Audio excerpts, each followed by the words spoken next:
Hello friends, आज से हम आपके लिए एक नई सीरीज शुरू करने जा रहे हैं जिसमें हम हर दिन आपको शेयर मार्केट के सारे दिन की न्यूज बहुत ही शॉर्ट में बताने वाले हैं, जिससे आप बहुत कम टाइम में ही पूरे दिन की मार्केट की समरी को समझ लेंगे। तो चलिए शुरू करते हैं। वीकली एक्सपायरी यानी गुरुवार के दिन शेयर बाजार लाल निशान के साथ बंद हुए। आज शेयर बाजार ने दमदार तेजी के साथ शुरुआत की और बाद में दिन की ऊंचाई पर भी सेंसेक्स और निफ्टी ने ट्रेड किया, लेकिन क्लोजिंग के टाइम शेयर बाजार में जोरदार गिरावट देखने को मिली और सेंसेक्स निफ्टी ने अपने सभी गेन को गंवा दिया। कल यानी 4 मई को बाजार में आई फेड और आरबीआई की खबरों के बाद बाजार में गिरावट देखने को मिली। आज सुबह बाजार कुछ गैप के साथ खुलने में कामयाब हुए। निफ्टी कल 17,000 के नीचे बंद हुआ था। आज इसमें कुछ तेजी नजर आई है, लेकिन 16,950 के पास ये अटकता हुआ नजर आया है। इसका मतलब है कि जब तक निफ्टी 17,000 के ऊपर बंद होकर कारोबार करता हुआ नजर नहीं आता है, तब तक इसमें आई हुई तेजी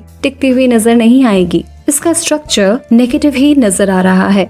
कोटक महिंद्रा बैंक को लेकर कई ब्रोकरेज कंपनियों ने खरीदारी की सलाह दी है। 4 मई 2022 को बैंक ने फाइनेंशियल ईयर 2021-22 के 4th क्वार्टर के रिजल्ट्स डिक्लेयर किए हैं। कंपनी के प्रॉफिट में बम्पर 64.5% की बढ़ोतरी हुई है। प्रॉफिट पिछले साल की तुलना में 1682 करोड़ से बढ़कर 2767 करोड़ रुपए हो गया है। वहीं दोस्तों, किसी भी बैंक का एनपीए जितना कम होता है उतना ही अच्छा होता है। ग्रॉस एनपीए से मतलब ये है कि जब बैंक अपने कस्टमर से कर्ज की वसूली नहीं कर पाते तो वो राशि नॉन परफॉर्मिंग एसेट्स यानी एनपीए में चली जाती है। अगर कोटक महिंद्रा बैंक की बात करें तो बैंक का ग्रॉस एनपीए 2.71% से घटकर 2.34% पर आ गया है, जबकि इसी पीरियड में नेट एनपीए 0.79% से घटकर 0.64% पर आ गया है। बैंक की एनआईआई ग्रोथ और एसेट क्वालिटी बेहतर हुई है। दोस्तों, बैंकों के शुद्ध फायदे में एनआईआई का योगदान सबसे ज्यादा होता है और इसी से उनके प्रॉफिट में ग्रोथ होती है। अब बात करते हैं एलआईसी आईपीओ की। एलआईसी आईपीओ का आज दूसरा दिन है। पहले दिन 4 मई को इस इश्यू को 67% सब्सक्रिप्शन मिला। एम्प्लॉइज और पॉलिसी होल्डर्स का कोटा पूरी तरह सब्सक्राइब हो गया। अगर आपने पहले दिन इस इश्यू में बोली नहीं लगाई तो आप आज लगा सकते हैं। ये आईपीओ रिटेल इन्वेस्टर्स के लिए शनिवार को भी खुला रहेगा। वहीं सबसे कम बोली नॉन इंस्टीट्यूशनल इन्वेस्टर्स एनआईआई के हिस्से के लिए मिली है। सरकार का लक्ष्य एलआईसी में अपनी 3.5% हिस्सेदारी कम करने की है। सरकार इस आईपीओ के जरिए 21,000 करोड़ रुपए जुटाना चाहती है। दोस्तों, आपको कम से कम एक लॉट यानी 15 शेयर्स के लिए बोली लगानी होगी। आप चाहे तो ज्यादा शेयरों के लिए बोली लगा सकते हैं। इसके लिए आपको 15 शेयर्स के मल्टीपल में बोली लगानी होगी। आप एक कैटेगरी में अधिकतम 2 लाख रुपए वैल्यू के शेयरों के लिए अप्लाई कर सकते हैं। इस तरह एक रिटेल इन्वेस्टर मैक्सिमम 14 लॉट के लिए बोली लगा सकता है। अगर आप रिटेल कैटेगरी में बोली लगाना चाहते हैं तो आपके लिए एक शेयर की कीमत 904 रुपए होगी। इस तरह कुल 15 शेयर के लिए आपको कम से कम 13,560 रुपए की बोली लगानी होगी। अगर आप पॉलिसी होल्डर कोटा में बोली लगाना चाहते हैं तो आपके लिए एक शेयर की कीमत होगी 889 रुपए। इस तरह आपको कुल 13,335 रुपए की बोली लगानी होगी। अगर कोई व्यक्ति रिटेल इन्वेस्टर होने के साथ पॉलिसी होल्डर और एलआईसी का एम्प्लॉई है तो वो तीनों कैटेगरी में बोली लगा सकता है। इस तरह वो कुल 6 लाख रुपए वैल्यू तक के शेयरों के लिए अप्लाई कर सकता है। आपको ये ध्यान रखना होगा कि आपका एप्लीकेशन किसी एक ही कैटेगरी में एक्सेप्ट किया जाएगा। दोस्तों, अगर आप भी एलआईसी आईपीओ में इन्वेस्ट करना चाहते हैं और अभी तक आपके पास डीमैट अकाउंट नहीं है या बहुत ज्यादा ब्रोकरेज से परेशान है तो देश के सबसे अच्छे, बड़े और भरोसेमंद ब्रोकरेज फर्म ज़ीरोधा, अपस्टॉक्स और एंजल ब्रोकिंग का लिंक इस वीडियो के डिस्क्रिप्शन में है। आज ही अपना डीमैट अकाउंट ओपन करें। दोस्तों, एलआईसी का आईपीओ खुलने के दूसरे दिन शाम 4 बजे तक 92% सब्सक्राइब हो गया है। पॉलिसी होल्डर का कोटा 2.81 गुना सब्सक्राइब हुआ है। स्टाफ कोटा 1.96% सब्सक्राइब हुआ है। रिटेल कोटा 85% सब्सक्राइब हो चुका है। आज शाम तक इस इशू के पूरी तरह सब्सक्राइब हो जाने की उम्मीद है। एलआईसी ने पॉलिसी होल्डर्स, एम्प्लॉइज और रिटेल इन्वेस्टर्स के लिए शेयर अलॉटमेंट का कोटा तय किया है। पॉलिसी होल्डर्स के लिए 10%, एम्प्लॉइज के लिए 0.7% और रिटेल इन्वेस्टर्स के लिए 35% कोटा तय है। दोस्तों, जिन लोगों के पास एलआईसी की पॉलिसी है उन्हें पॉलिसी होल्डर्स कोटा में बोली लगाना फायदेमंद रहेगा।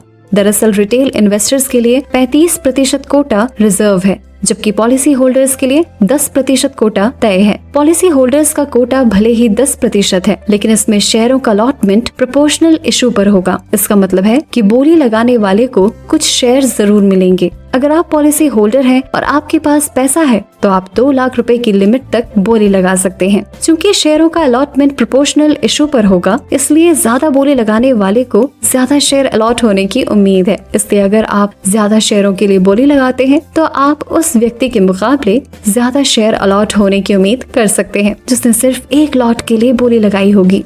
दोस्तों, रिटेल कैटेगरी में शेयरों का अलॉटमेंट ड्रॉ के जरिए होगा। इसका मतलब है कि सभी एप्लीकेशंस को शेयर अलॉट होने की गारंटी नहीं होगी। ड्रॉ में जिस एप्लीकेंट का नाम आएगा, जिन लोगों के नाम ड्रॉ में नहीं आएंगे उनके पैसे वापस मिल जाएंगे। दोस्तों, अब बात करते हैं टाटा की कंपनीज की। अगर आपके पास टाटा स्टील के शेयर्स हैं तो आपकी बल्ले बल्ले हो गई। 4th क्वार्टर में टाटा स्टील ने अच्छे नतीजे पेश किए। इनकम और प्रॉफिट में करीब 38% का उछाल नजर आया। कंपनी के प्रॉफिट को बाजार अनुमानों से बेहतर बताया जा रहा है और सबसे बड़ी बात, अगर कंपनी के शेयर आपके पास हैं तो कंपनी ने 51 रुपए पर शेयर डिविडेंड देने का ऐलान भी किया है। साथ ही शेयर होल्डर के पास एक और बड़ी खुशखबरी है और वो ये है कि कंपनी ने अपने एक शेयर को 10 शेयर्स में स्प्लिट कर दिया है। अच्छी कंपनी के शेयर्स में लॉन्ग टर्म इन्वेस्टिंग का यही प्रॉफिट मिलता है। वहीं टाटा स्टील ने कहा है कि कंपनी इस क्वार्टर के लास्ट तक नीलाचल इस्पात निगम लिमिटेड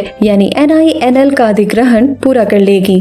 कंपनी ने आगे कहा कि उड़ीसा स्थित इस्पात बनाने वाली कंपनी NINL का अधिग्रहण टाटा स्टील के लिए काफी अहम है। इससे टाटा स्टील को एक डेडिकेटेड लॉन्ग प्रोडक्ट कॉम्प्लेक्स बनाने में मदद मिलेगी। वहीं टाटा की एक और बड़ी कंपनी टाइटन के रिजल्ट मिले जुले रहे। कंपनी के प्रॉफिट में 7% की कमी नजर आई, लेकिन आय 2% बढ़ी। कंपनी के बोर्ड ने फाइनेंशियल ईयर 2021 के लिए पर शेयर 7 रुपए 50 पैसे का डिविडेंड देने का फैसला किया है। वही कंपनी का ज्वेलरी बिजनेस कमजोर रहा। टाइटन का मुनाफा बाजार अनुमानों से कमजोर रहा है। दोस्तों, retail wealth management firm prudent corporate advisory services अपना IPO लाने जा रही है। ये IPO 10 मई को सब्सक्रिप्शन के लिए खुलेगा और 12 मई को बंद हो जाएगा। एंकर निवेशकों के लिए ये IPO 9 मई को खुलने जा रहा है। ये IPO पूरी तरह से ऑफर फॉर सेल होगा, यानी इसके तहत नए शेयर जारी नहीं किए जाएंगे, बल्कि कंपनी के मौजूदा प्रमोटर शेयर होल्डर ही अपना इक्विटी बेचेंगे। Prudent corporate advisory mutual fund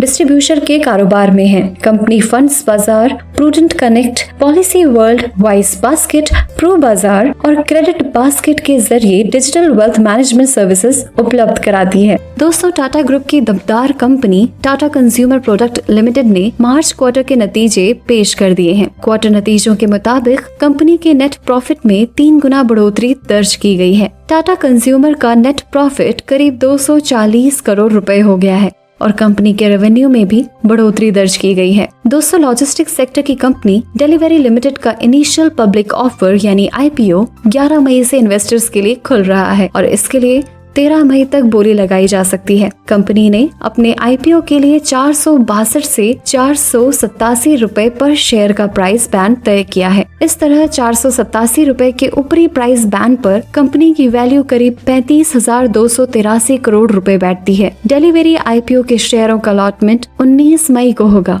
और कंपनी 24 मई को शेयर बाजारों में लिस्ट हो सकती है। कंपनी की सबसे बड़ी शेयर धारक सॉफ्ट बैंक होल्डिंग के पास 22.78% हिस्सेदारी है। वहीं नेक्सस वेंचर्स के पास 9.23% और CI स्विफ्ट होल्डिंग्स के पास 7.42% हिस्सेदारी है।